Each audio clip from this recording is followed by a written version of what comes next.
창세기 16장입니다. 며칠 전에 우리 창세기 16장을 새벽에 살폈지만 오늘 창세기 16장에 제가 말씀을 묵상하다가 이 말씀으로 금요 기도회를 하면 좋겠다라는 감동이 있어서 하갈 입장에서 설교를 준비했어요. 보통 신앙은 긴 기다림이다라는 저는 창세기 16장은 항상 그렇게 늘 설교를 했어요. 창세기 16장의 포인트가 그거잖아요. 하나님께서 아브라함에게 약속하신 그 아들을 줄 때까지 기다리라. 약속을 주셨건만 이 아브라함 입장에서는 약속을 준다는 건 믿었어요. 그런데 그 씨가 자기이지 그 아이를 잉태해서 탄생할 여자는 꼭 사라가 아니어도 되지라는 생각으로 시간이 길어지니까 그렇게 자기 합리화로 가게 된 거예요. 그래서 그냥 불쌍한 여인 한 명이 등장을 하는 거예요. 하갈이라고 하는 그 여인은 사실 피해자입니다. 어떻게 보면 애굽 사람이고 여종이죠. 그래서 아브라함과 사라가 사례죠. 아직까지 이 사례가 이제 궁리하고 생각한 끝에 기다려야 되는데 인간의 의지가 방법이 하나님의 약속을 넘어서게 되면 항상 문제가 발생을 하는데 그래서 그래 꼭 와이프 당신일 필요는 없잖아 이런 생각을 아브라함도 하고 있었던 것 같아요. 근데 그 얘기를 먼저 사라가 여보 빨리 얘 납시다. 내 요종 하갈에게 동침하십시오 해서 아이를 갖게 되는 거예요. 탄생을 한 아이가 이스마엘이 되었다라는 겁니다. 자, 이 말씀을 가지고 사실 성경 66권 전체의 흐름 가운데에서 무엇을 사실 가장 중요하게 초점을 갖고 있냐면 아브라함과 사례가 기다리지 못했다. 그 부분을 가지고 늘 얘기를 하고 이스마엘은 서자라는 거예요. 약속을 쫓아 태어난 아들이 아니고 사실은 이삭이 그 자리를 대신하게 된다. 그러니까 이스마엘이라고 하는 사람은 육신의 자손, 인간의 방법으로 탄생한 아들로 이렇게 쉽게 정리하고 넘어간단 말이에요. 지금 얘기한 포인트는 맞아요. 그렇게 전체 그림에서 봤으면 그렇게 봐야 큰 오해를 하지 않고 성경을 제대로 보게 될 거예요. 그러나 하갈이라고 하는 이 사람도 우리가 살펴봐야 돼요. 하갈이 나 자신이라는 생각이 들어요. 여러분의 인생이라고 저는 생각이 듭니다. 성경 66권에 정말 중요한 초점대로만 구속사적으로 풀어가기 때문에 띄엄띄엄 이렇게 쭉쭉쭉 지나가서 그렇지 하나하나 이렇게 집중해서 한 부분을 해석해 들어가 보면 우리에게 정말 은혜가 되고 필요한 말씀이 요소요소에 많이 숨겨 있는데 오늘 이 하갈이라고 하는 이 여인의 입장에서 하나님이 이 하갈을 어떻게 다루었고 내가 하갈이라면 하나님이 나를 어떻게 은혜를 주시겠는가를 생각하며 은혜 받고 용기 얻어 그렇게 믿음으로 살아냈으면 좋겠습니다. 자, 말씀을 일단 좀 보도록 하겠습니다. 창세기 16장 1절부터 14절 말씀인데요. 저와 여러분이 한 절씩 교독합시다. 먼저 읽겠습니다. 아브라함의 아내 사레는 출산하지 못하였고 그에게 한 여종이 있으니 애굽 사람이요 이름은 하갈이라. 내가 아브라함에게 이르되 너와 뜻하오되 사람을 같이 하며 Ona on vielä ees, etkö? Aika hoppua vaikea. Ota, 아리 아브라함의 아내 사레가 그 여종 애굽 사람 하갈을 데려다가 그 남편 아브라함에게 첩으로 준 때는 아브라함이 가나안 땅에 거주한 지 10년 후였더라. 네 하늘과 이스라엘 아기 여자기 5절도 좀 부탁할게요. 시작. 너희가 아버지를 이르되 야, 받는 보요. 받아야고. 내가 나의 여종을 자기의 기남을 알고 나를 멸시하라. 당신과 나 사이에 여호와께서 판단하시기를 원하노라. 아브라함이 사레에게 이르되 당신의 여종은 당신의 수중에 있으니 당신의 눈에 좋을 대로 그에게 행하라 하매 사레가 하갈을 학대하였더니 하갈이 사레 앞에서 도망하였더라. 여호와의 사자가 광야에서 그를 만나 이르되 사레의 여종 하가라 내가 어디서 왔으며 어디로 가느냐 그가 이르되 나는 내 여주인 사레를 피하여 도망하나이다. 여호와의 사자가 그에게 내 여주인이 일어나서 여호와의 사자가 또 그에게 이르시되 내가 내 씨를 크게 번성하여 그 수가 많아 셀 수 없게 하리라. 너의 사자가 그 그에게 lep시다에서 그 이름을 이스마엘이라 하라. 여호와께서 내게 그가 사람 중에 들락이 같이 들이니 그의 손이 모든 사람을 치겠고 모든 사람의 손이 그를 칠지며 그가 모든 형제와 대항에서 살리라 하니라. 하나님이라 했으니 이는 내가 어떻게 여기서 나를 살피시는 하나님을 배운고 같이요.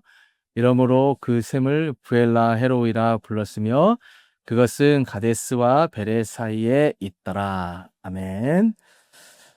우리는 창세기 16장을 읽을 때마다 주로 아브라함과 사레의 믿음 없음을 지적하거나 하갈을 가정 평화를 깨뜨린 문제의 인물로 쉽게 치부하곤 합니다. 그러나 오늘은 시선을 좀 달리해서 이 사건의 가장자리로 밀려난 한 여인 하갈에게 좀 집중했으면 좋겠습니다. 지금 이 창세기 16장은 단순히 믿음의 실패를 고발하는 본문이 아닙니다. 상처 입고 버려진 한 여인의 그 상황, 그 가슴 아프게 버려진 한 여인을 기어이 찾아내셔서 하나님의 그 집요한 자비를 보여주는 희망의 본문이 오늘 우리가 읽었던 창세기 16장입니다. 이 말씀을 통해서 인생의 광야의 길에서 길 잃은 우리가 길 잃은 양과 같아요. 이런 우리를 찾아오셔서 나를 살피시는 하나님을 만날 수 있기를 주님의 이름으로 축복합니다. 자, 일단 먼저 1절부터 6절까지의 포인트를 말씀을 드린다면 믿음의 가정에서 가장 약한 사람이 상처받게 되었다라는 것을 오늘 본문이 가르쳐주고 있습니다. 자, 아까 1절, 2절 봤지만 아브라함의 아내 사레는 출산하지 못하였고 그에게 한 종이 있으니 애굽 사람이요 이름은 하갈이라. 자, 하갈이라는 사람을 묘사해 주고 있어요. 여종이고 애굽 사람이래요. 사레가 아브라함에게 이야기를 하면서 여호와께서 내 출산을 허락하지 아니했다. 자, 사레의 이 말에는 하나님께 대한 원망이 섞여 있죠. 하나님이 지금 주지 않고 있으니 이제 내 방법을 쓰겠습니다 하면서 이렇게 얘기를 하는 거죠. 내 여종에게 당신 남편 들어가시오. 내가 혹 그로 말미암아 자녀를 얻을까 하노라. 그러니까 여종을 통하여 자녀를 얻겠다라는 거죠. 그 말을 했을 때 아브라함이 사라의 말을 듣습니다. 자, 이 결정으로 인해서 가장 큰 대가를 치른 사람이 누굽니까? 하갈이에요. 아무런 선택권이 없었던 여종 하갈. 그는 이집트 출신의 종이고 여성입니다. 당시 사회에서 가장 약한 고리에 있는 사람이 지금 하갈이라고 말할 수 있죠. 그녀는 자신의 몸이 사실 도구로 쓰이는 과정이라고 말할 수 있죠. 이 과정에서 거부할 권리가 없습니다. 이 사람이 하갈입니다. 자, 이런 상황에서 아브라함과 하갈이 동침을 하게 되어서 임신을 하게 됩니다. 임신을 하게 되니까 하갈이 사레를 멸시했다라고 기록되어 있습니다. 자, 여기서 보통 멸시했다라고 하면 이 교만한 악녀로 쉽게 하갈을 정죄해요. 물론 정죄받을 만한 행동이 되었죠. 임신했다고 그 주인이면서 나이든 그 여인을 멸시하고 놀리면 되겠습니까? 그러나 사실 좀 우리가 하갈의 입장에서 생각해 보면 저는 하갈의 마음이 이해가 돼요. 제가 왜 이 말을 하는지 보세요. 자, 평생 투명 인간처럼 살았던 사람이 하갈이겠죠. 무시당했던 사람이에요. 가라면 가고 서라면 설 수밖에 없는 그 한 여인이 어찌하다 보니 지금 이 집안 분위기를 보니까 사라는 아이를 못 가질 것 같은 거죠. 그래서 그런 상황에서 지금 남자 주인인 아브라함하고 동침을 했는데 임신을 하게 된 거예요. 지금 안 봐도 비디오인 이 상황이 어떤 모양이겠어요? 하갈 임신했다며? 와, 정말 아들이면 좋겠다. 얼마나 관심과 기대와 소망 넘치는 미래를 꿈꿨겠습니까? 여러분, 저는 이 말씀을 묵상하면서 하갈이 충분히 그렇게 상상할 수 있었을 것 같아요. 여러분, 우리도 그렇지 않았겠어요? 늘 눌려있고 소망이 없었던 인생 가운데 뭔가 좋은 일이 찾아와서 우리가 교만하게 죄지었던 적이 한두 번입니까? 돌아보면 내가 그때 정신 못 차리고 왜 이렇게 마음이 높았었지? 라는 순간들이 우리 가운데 있잖아요. 근데 하갈이 우리가 똑같아요. 그런 상황 가운데 성숙하게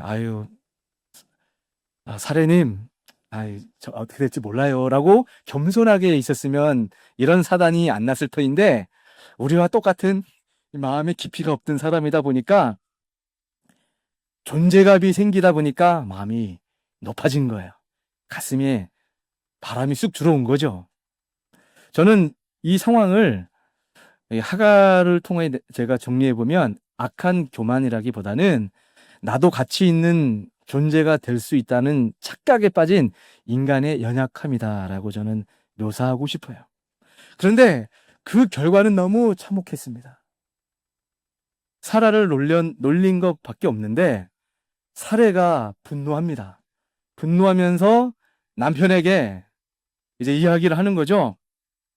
당신 때문에 내가 지금 여종 하갈한테 이렇게 무시를 당한다. 어떻게 할 거예요? 라고 이야기를 하니까 이 아브라함이 이렇다니까요.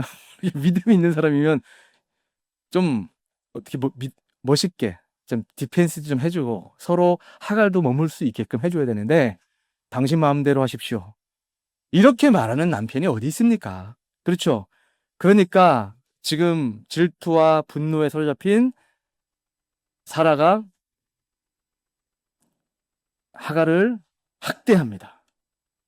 학대하고 결국은 얼마나 학대를 심하게 했든지 하갈이 살 수가 없다고 생각해서 광야로 도망치게 되었다라는 것을 지금 오늘 본문이 말씀을 하고 있습니다. 사랑하는 성도 여러분, 지금 이 포인트에서 우리 한번 생각해 봤으면 좋겠어요. 우리는 종종 하나님의 뜻이나 대의라는 명분 아래 힘없는 사람에게 책임을 전가하고 있지는 않는가? 저는 그런 생각을 좀 해보게 됩니다. 가정에서, 교회에서, 혹은 직장에서 나의 편의를 위해서 누군가에게 광야행을 강요하고 있지는 않은지 돌아보았으면 좋겠습니다. 참 위로가 되지 않습니까? 우리가 살고 있는 현실에 화가 같은 입장에 내몰린 적이 참 많아요. 저도 이런 느낌을 받은 적이 많습니다. 그러나 오늘 말씀을 통하여 우리가 좀 돌아봤으면 좋겠습니다. 내가 나조차고 어떤 사람을 광야로 떠밀고 있지는 않은가를 돌아보며 그 사람이 눈치 없이 행동할 때도 있어요. 눈치 없이 말을 할 때도 있어서 내가 기분 나쁘고 상처받을 때도 있어요. 그래도 오늘 말씀을 통해서 우리가 배워야 될 것은 아버지 하나님의 그 마음으로 충분히 저 친구도 저럴 수 있다. 내가 더 이해하고 받아주고 품어주고 기다려주는 거예요. 긴 기다림으로 이렇게 인내하는 것이 믿음 있는 사람의 넓은 마음이라는 거예요. 자, 두 번째 포인트를 하나 또 말씀을 하고 싶은 것이 7절부터 12절까지 말씀입니다. 광야에서 만난 하나님을 지금 기록하고 있어요. 하갈이 도망친 곳은 황량한 광야입니다. 거기서 그녀는 기도하지 않았어요. 하나님을 찾지도 않습니다. 그저 절망 속에 도망치고 있을 뿐입니다. 그때 오늘 본문 16장 7절 8절 보니까 이렇게 기록되어 있어요. 여호와의 사자가 광야의 샘물 곁 곧 술 들샘 곁에서 그를 만나 이르되 사레의 여종 하가라 내가 어디서 왔으며 어디로 가느냐 그가 이르되 나는 내 여주인 사레를 피하여 도망하나이다. 이렇게 말씀하고 있어요. 자, 슬픔을 당하고 내쫓김을 당하여 광야에 왔어요. 여러분 여인으로서 임신을 하여 정말 참 위험천만한 그 상황에 얼마나 서럽고 비참한 상황 가운데 광야에 지금 하갈이 있었겠습니까? 너무나 슬픔이 컸고 앞이 보이지 않아서 하나님 앞에 기도할지도 모르는 상황이에요. 그런데 이 여인에게 하나님이 먼저 다가가십니다. 그리고 그녀의 이름을 불러요. 사라의 여종 하가라. 사라의 여종 하가라. 아브라함과 사레는 그녀를 이 여종이라고 불렀지만 하나님은 그녀의 이름을 하갈이라고 정확히 알고 계십니다. 또한 내가 어디에서 왔고 어디로 가느냐라고 물으십니다. 몰라서 묻습니까? 아니죠. 그녀의 존재와 처지를 인정해주는 질문입니다. 하나님은 하갈에게 두 가지를 말한다고 볼 수 있어요. 첫째, 9절에 내 여주인에게로 돌아가라. 그 수하에 복종하라. 자, 이것은 학대를 정당화하는 말은 아닙니다. 광야에서 죽을 수밖에 없는 하갈과 태중에 있는 아이를 살리기 위한 하나님의 현실적인 조처인 것을 우리가 알 수가 있죠. 우리 하나님은 우리가 살아가는 삶의 순간 가운데 많은 경우 현실적인 조치를 해주십니다. 그렇죠. 또 두 번째가 내가 내 씨를 크게 번성하여 그 수가 많아 셀 수 없게 하리라. 아브라함에게도 이러한 놀라운 복을 주셨는데 지금 하갈에게도 내 씨가 크게 번성할 거래요. 그 수가 많아질 거라고 얘기를 합니다. 아브라함에게 주셨던 그 번성의 축복을 하갈에게도 주고 있는 것을 볼 수가 있습니다. 물론 이삭처럼 약속의 그 적자는 아니지만 여러분 하갈의 입장에서 여러분 가만히 생각해 보시란 말이에요. 저도 목회를 하면서 말씀을 좀 다른 방향에서 깊이 묵상하는 연습을 참 많이 해봐요. 하갈의 입장에서 가만히 보니까 사실 여러분 하갈은 어차피 여종이었어요. 그쵸? 갑자기 하나님 만났다고 사라의 자리로 들어갈 수는 없잖아요. 하갈의 입장에서 가장 큰 복은 뭘까요? 아이가 번성하고 아이가 큰 강대한 나라가 되면 하갈의 입장에서는 그만한 큰 복이 있을까요? 나는 정말 현실적인 사람이라면 지혜가 있는 사람이라면 하갈이 이 하나님의 음성을 들었을 때 할렐루야 감사했습니다 할 것 같아요. 아 나는 사례처럼 왜 안 해주시고 왜 하갈처럼 여종으로 부르셨어요? 이렇게 얘기한다면 답이 없죠. 그렇잖아요. 지금 우리에게 놓여져 있는 현실이라는 게 있단 말이에요. 하나님은 사라처럼 불러서 하나님의 뜻을 이루는 존재로 역할하는 사람이 있다면 하갈 같은 사람도 있는 거예요. 우리가 이 땅을 살아가면서 다 1등이 되기 원하지만 2등도 될 수 있고 꼴등도 될 수 있어요. 저는 진짜 살아가면서 정말 많은 경우 젊을 땐 1등이 되고 싶었어요. 우리 다 그런 경험하잖아요. 젊은 시절 때 제가 영국에서 공부할 때도 하나님 큰 종이 되게 해주시옵소서. 찬양인도 할 때는 하나님 저희가 찬양인도 할 때 성령의 역사로 하나님이 가장 기뻐하는 예배인 조다가 되기 원하면 막 이런 기도 참 많이 했어요. 목회를 하면서도 하나님 기왕에 목회하는 거 하나님이 정말 너 제일 잘한다 칭찬할 만한 목사가 되기 원하면 이런 기도도 했었어요. 그런데 목사가 되고 나이가 들고 시간이 지나면서 제가 판단하는 건 아니에요. 뭐 제가 그렇다 그렇지 못하다라는 의미가 아니라 이 땅을 살면서 대부분의 사람은 그래도 빛이 나는 자리에 있는 것을 다 좋아해요. 그게 나쁜 게 아니죠. 누구나 그럴 수 있다고 생각을 합니다.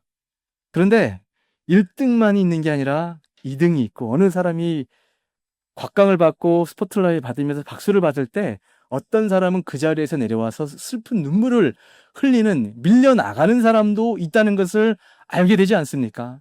저는 목회를 하면서 예전에는 그 1등이 더 좋은 사람인 것처럼 생각을 했는데 내가 목사가 되고 나 스스로를 바라보기도 하면서 하나님이 나에게 깨닫게 해주시는 마음은 그 1등보다 어느 1등 이후에 2등, 3등 이런 사람들이 더 많이 보여요. 여러분, 손흥민 선수 같은 사람이 집중이 될 때 저는 어느 순간부터 손흥민을 꿈꾸고 축구 선수가 되고자 열심히 달렸지만 부상으로 아니면 인정받지 못해서 주전도 못 되어서 슬피 이를 갈듯이 살아가는 사람이 주변에 얼마나 많이 있는지 모릅니다. 그래서 저는 이 하가 같은 사람이 와닿아요.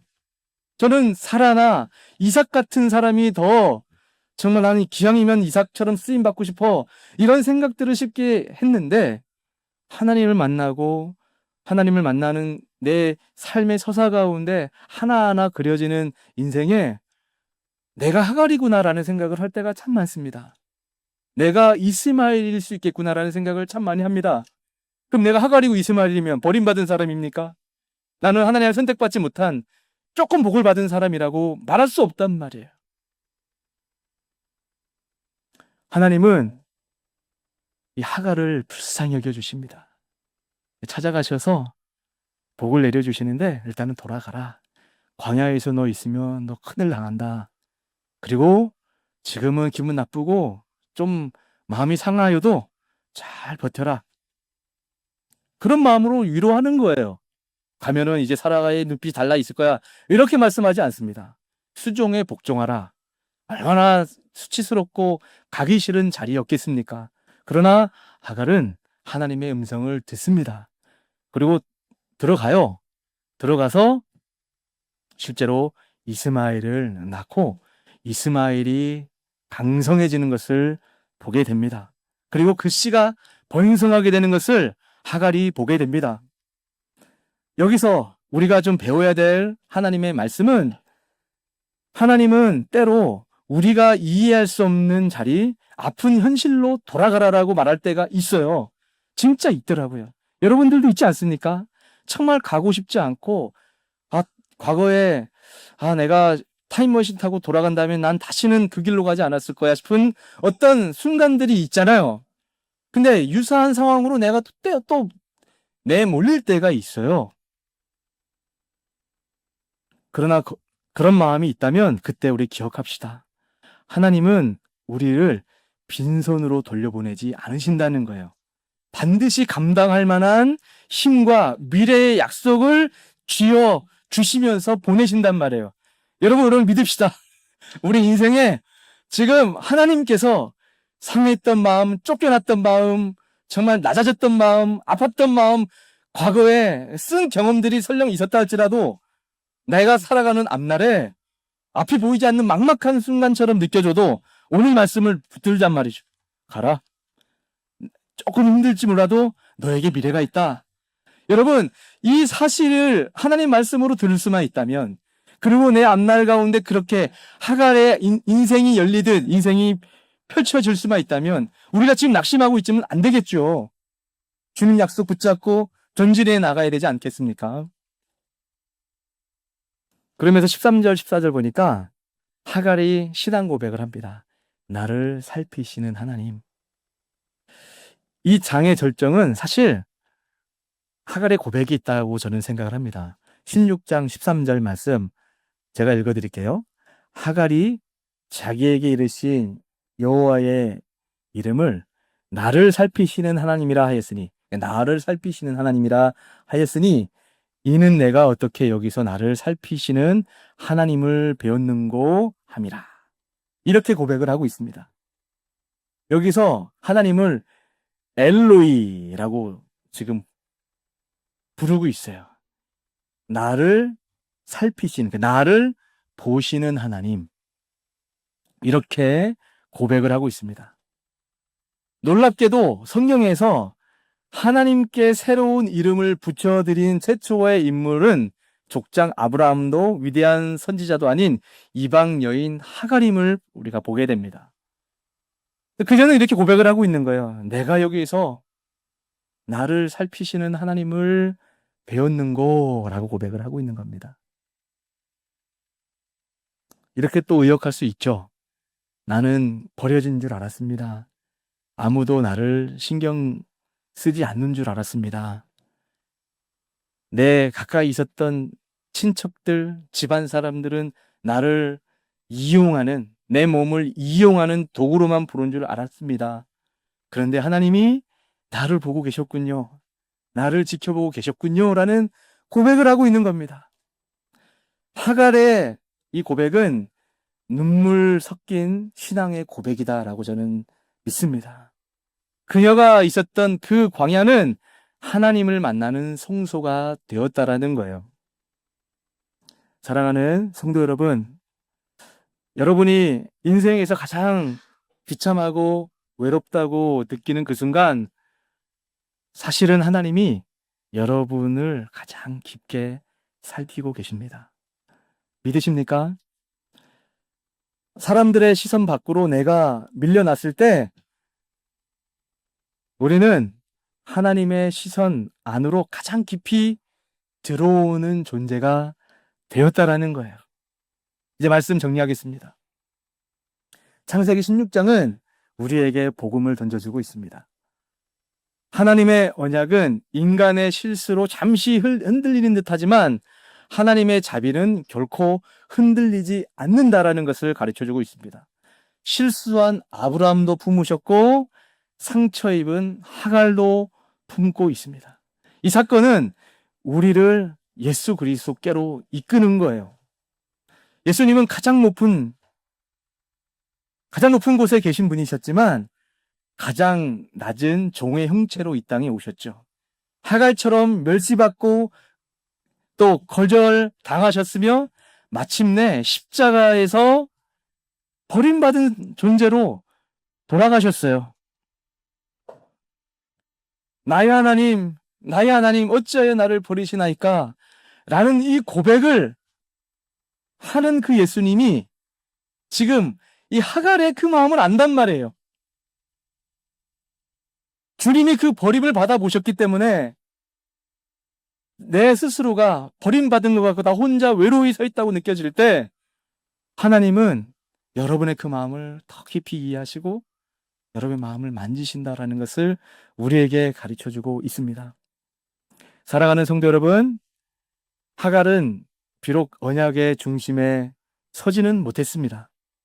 하지만 하나님은 결코 그녀를 잊지 않으셨습니다. 오늘도 하나님은 도망치는 사람, 밀려난 사람, 설명할 수 없는 인생의 무게를 지고 광야길을 걷고 있는 사람을 하나님은 불쌍히 여기시고 찾아가셔서 그들을 만지십니다. 그리고 말씀합니다. 내가 너를 보고 있다. 내가 너를 살피고 있다. 이 엘로이 하나님을 우리 오늘 기억하며 오늘 믿읍시다. 믿어야 돼요. 내게 다가오셔서 내가 너를 보고 있다. 너 지금 비참한 상태, 슬픈 마음 안다. 그러나 이제 가라. 내가 너와 함께 하겠다. 너 앞날에 미래가 있을 거야. 라고 말씀하시는 그 약속이 하갈에게 하셨던 그 말씀이 지금 나에게 하시는 말씀인 거예요. 그거를 믿어야 우리가 믿음으로 승리할 수가 있는 거예요. 믿습니까? 믿는다면 우리 그 믿음으로 오늘 나아갔으면 좋겠습니다. 찬양 하나 했으면 좋겠어요. 예수 나의 좋은 치료자. 예수 나의 좋은 치료자. 반주 좀 해주세요.